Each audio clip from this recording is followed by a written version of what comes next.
분석 과제 이해에 대해서 살펴보고 있습니다. 자, 분석 과제의 이해에서는 크게 이제 우리가 분석 기획에서 봤던 내용들을 기반으로 이제 어떤 과제를 도출하는 그 과정들을 얘기하는 거예요. 그럼 첫 번째 이해하셔야 될 내용이 뭐냐? 분석 과제 발걸이고요. 자, 기출이죠. 아주 중요한 내용입니다.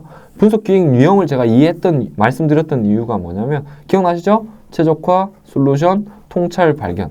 이 분석 기획 유형을 여러분들 기억하실 건데 이에 따라서 상하향식 접근 방법이 분석 과제 도출 방법이기 때문입니다. 자, 분석 과제 발굴은 분석 문제를 정의하는 과정, 데이터 분석 과제로 무엇이 가장 필요한지 찾아내는 작업을 우리는 분석 과제 발굴이라고 하고요. 자, 도출 방법은 분석 과제 발굴에 필요한 방법론이며 하향식, 상향식 접근으로 하향식, 상향식 접근법으로 구분하실 수가 있습니다. 자, 분석 기획 유형에 이제 매핑을 해가지고 어떻게 된다? 최적화에서 솔루션으로 내려가면 하향식 접근법이라고 하고요. 발견에서 통찰로 올라가면 바텀업, 상향식 접근법이라고 해요. 그럼 각각에 대해서 어떤 의미를 담고 있는지 살펴보면 되겠습니다. 자, 하향식 접근법은 현황에서 문제를 정의하고 분석 과제를 도출 및 검증하는 방법이에요. 자, 이 얘기는 뭐냐면 분석할 문제들이 다 정의가 되어 있다라는 거야. 자, 그러면서 어떻게 돼요? 선택하겠다라는 거죠. 자, 그리고 나서 분석 수행하겠다. 이 뜻을 얘기하는 거예요. 앞에 그림 봐보세요. 위에 최적화 단계에서 지금 솔루션 내려가잖아. 경험이 있다라는 뜻인 거예요. 자, 그래서 정의가 이렇게 되는 거고. 자, 절차 중요합니다. 어떤 문제는 실은 이 절차에 수행 프로세스까지도 묻기도 했었는데, 자, 그럼 그걸 알려면 기본적으로 절차를 아셔야 되겠죠. 첫 번째 문제 탐색입니다. 두 번째 문제 정의고요. 세 번째 문제 해결 방안 탐색이고요. 네 번째 타당성 검토예요. 문제 이렇게 정의되어 있어. 이 중에 탐색해요. 그럼 우리가 분석해야 되는 문제 최종적으로 확정해. 그리고 이 중에서 해결 방안 탐색해.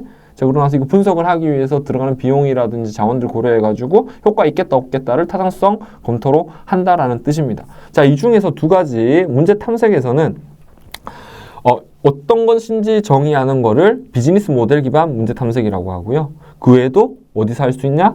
저 외부 사례 기반에서도 문제를 탐색을 하실 수가 있어요. 자, 그럼 문제 정의, 데이터 분석 문제 변환을 하는 거고요.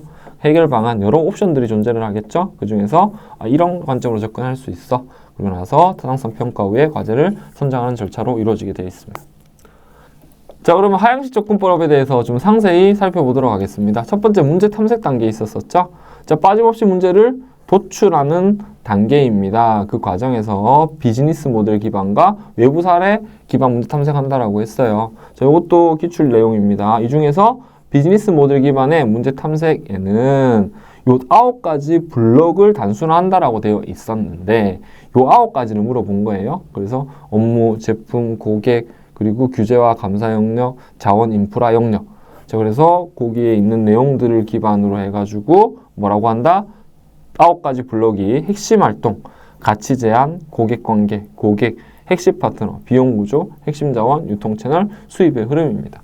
그래서 지독한 문제죠, 그죠? 이게 다 외울 수 있을까요? 눈으로 자꾸 보면서 이런 거구나 라고 생각하시면 좋을 것 같습니다.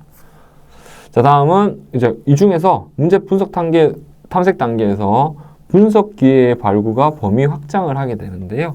이때 4가지 관점이에요. 첫 번째가 경쟁사, 두 번째는 현재 대세 흐름, 메가 트렌드, 그리고 세 번째가 고객 니즈의 변화, 그리고 역량의 변화에 따라 가지고 분석 기회 발굴 범위를 정하게 됩니다.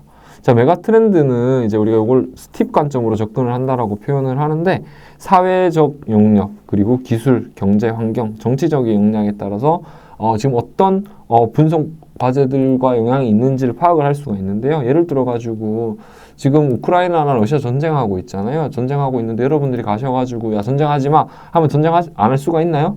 없죠. 아웃 오브 컨트롤, 통제 불가능한 영역이에요. 그래서 그런 것들을 보통 거시적 환경 요인이라고 표현을 하는데, 자, 그러면 이런 상황들이 어떻게 돼요? 인플레이션을 일으키고, 그죠? 그러면 우리가 당연히 이 인플레이션에 따라서 분석해야 되는 요인들이 영향을 줄 수도 있다는 거예요. 이제 그걸 얘기하는 거예요. 자, 두 번째는 경쟁자의 확대입니다. 경쟁자는 크게 이제 대체자라든지 기존에 있는 경쟁자 혹은 잠재적 경쟁자, 신규로 유입되는 새로운 경쟁자. 자, 이런 요인들을 분석을 해서 문제 탐색에 활용을 할 수 있을 겁니다. 자, 그리고 당연히 고객의 니즈는 지속적으로 변화해요. 아주 중요한 영역이 될 거예요. 그래서 고려가 돼야 되고요. 역량도 마찬가지입니다. 우리 내부 역량이 증가할 수도 있고, 혹은 퇴사로 인해서 내부 역량이 없어질 수도 있고, 그리고 파트너 네트워크들이 다변화될 수도 있고, 줄어들 수도 있어요. 그에 따라서 문제 탐색에 대한 범위가 달라질 수가 있습니다.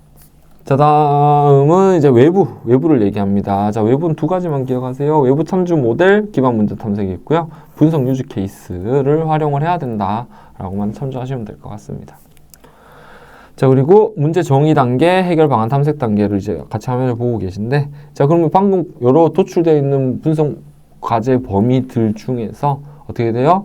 자, 우리가 원하는 what과 그리고 해결해야 되는 how는 뭐야? 라는 거를 정의하는 게 문제 정의 단계라고 표현했었고요. 자, 그 중에서 이 문제들에서 우리가 해결 가능한지 여부를 판단해야 되겠죠. 그걸 해결 방안 탐색 단계라고 표현을 합니다. 그래서 크게는 역량과 분석 기법 혹은 기존에 가지고 있는 시스템에 따라서 우리가 확보, 미확보, 기존에 있는 시스템인지 신규로 도입해야 되는 시스템인지에 따라서 전략을 세울 수가 있게 됩니다. 해결 방안을 탐색할 수 있게 됩니다. 자, 그리고 타당성 검토. 타당성 검토는 크게 두 개. 경제적 타당성과 데이터 및 기술적 타당성.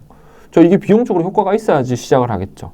그리고 이걸 할 수가 있어야 되겠죠. 그게 데이터가 있냐, 기술은 보유하고 있냐, 요걸 검토하는 거다라고 이해를 해주십시오.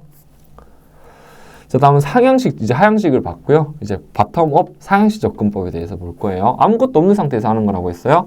데이터를 활용하여 생각하지 못했던 의미와 패턴을 도출하고 시행착오를 통해 문제를 도출하고 과제를 분석해 나가면서 그 문제를 개선해 나가는 방법론을 상향식 접근법이라고 합니다.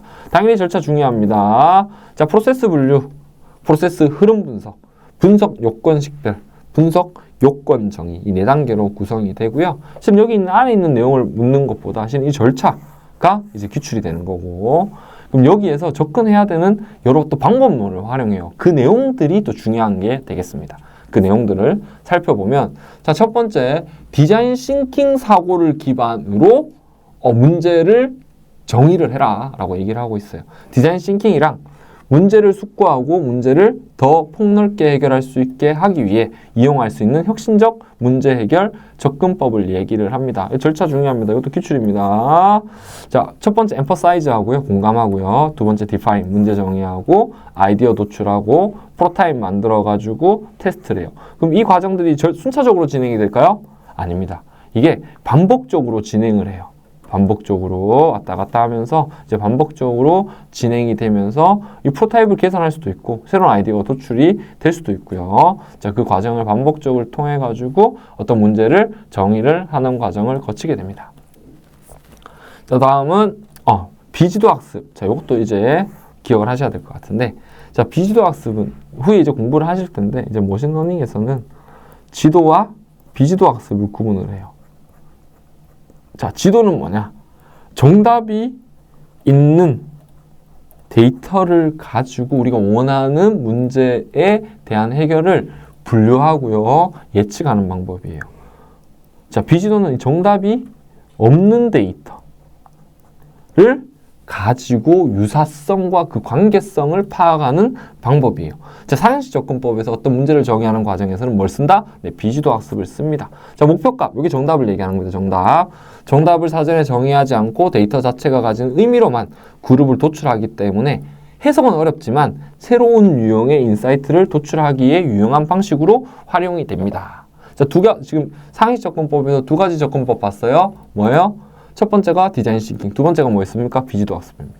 자, 세 번째는 우리가 공부했던 프로타입이에요. 맞아요. 똑같아요. 똑같은 건데 약간 해석을 좀 달리 했어요. 사용자가 요구사항이나 데이터를 정확히 규정하기 어렵고 소스도 파악하기 어려운 경우 분석을 시도해보고 보여주고 반복적으로 계산해 나가는 시행착오를 통한 문제 해결 방법을 우리는 프로타이핑이라고 표현을 했습니다. 저 절차도 관심 있게 봐보세요. 가설을 생성을 하고요. 즉 가설을 테스트해봐요.